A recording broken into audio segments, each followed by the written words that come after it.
The mood of the new year was summarized perfectly by a depressing video message of the Bidens wishing everyone a happy new year. The problem? The Bidens failed to pop a confetti popper. Who does that? Happy New Year. Keep the faith. Get it.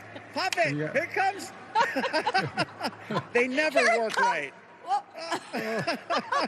Here's to better luck in the new year. Oh, well. Thanks, guys. Now that's what my high school English teacher would call symbolism. Meanwhile, the Chinese were celebrating wildly, even in Wuhan, the center of the coronavirus outbreak. What do the Chinese know that we don't know? Maybe someone should check Hunter Biden's laptop for the 1.5 billion reasons. Most Americans know exactly what that popper feels like since they're still on lockdown.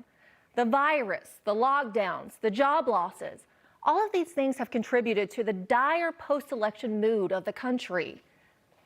But wait, there's more.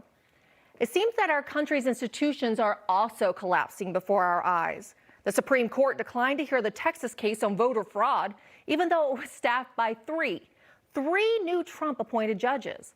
Why did that happen? The GOP held control of state legislatures in all the key battleground states, and yet the GOP failed to make sure that the integrity of the election was beyond dispute. How did that happen? Last week, the GOP Senate Majority Leader Mitch McConnell publicly broke with the president. Meanwhile, most Republican senators have remained silent during the last 2 months, except for when they override his veto, like they did today on the National Defense Authorization Act. 2/3 of the senators voting, a quorum being present, having voted in the affirmative, the bill on reconsideration is passed. The objections of the President of the United States to the contrary notwithstanding. It's a serious responsibility, but it's also a tremendous opportunity to direct our national security priorities to reflect the resolve of the American people and the evolving threats to their safety at home and abroad. A party that no longer follows its president, leaders who don't lead, judges who don't judge, and rioters who don't get arrested. What we're witnessing now is a level of public discontent that this nation has not seen since the 1960s, particularly among the 80 million people who voted for Donald Trump.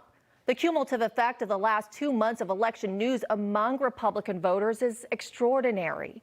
The GOP, with its blunders and its cowardice, has managed to call into question the very legitimacy of the entire political system.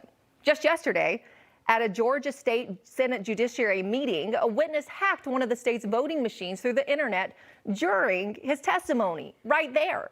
President Trump has decided that if Congress won't listen to any of the evidence of election fraud, then he'll just bring the evidence to Congress on January 6th, where it can't be ignored. Our ruling class is now preparing to receive a flood of angry Trump voters who will once again come to the Capitol on January 6th to protest at the Stop the Steal rally, which has been scheduled. There's even rumors that the president himself will speak at it. This time, Republican voters, they're just not interested in eating up what the GOP is serving. But this goes beyond the president. There's a cultural civil war looming in America today that will not be stopped, regardless of who sits in the White House. The individual rights and liberties that average Americans enjoy now seem to be stripped from them without recourse. We now have 2 tiers of justice and punishment in America, one for Republicans and one for Democrats. If you don't believe that, just ask Roger Stone. Has this ever happened before? Did our founding fathers predict any of this? Does our Constitution help us survive any of this? Tonight, we're going to discuss those questions. You just watched Newsmax TV, America's fastest growing cable news channel, now in more than 70 million homes. You can get Newsmax TV on your cable system or check your cable guide. And if your system doesn't carry Newsmax, call them, tell them you want Newsmax TV, because we're real news for real people.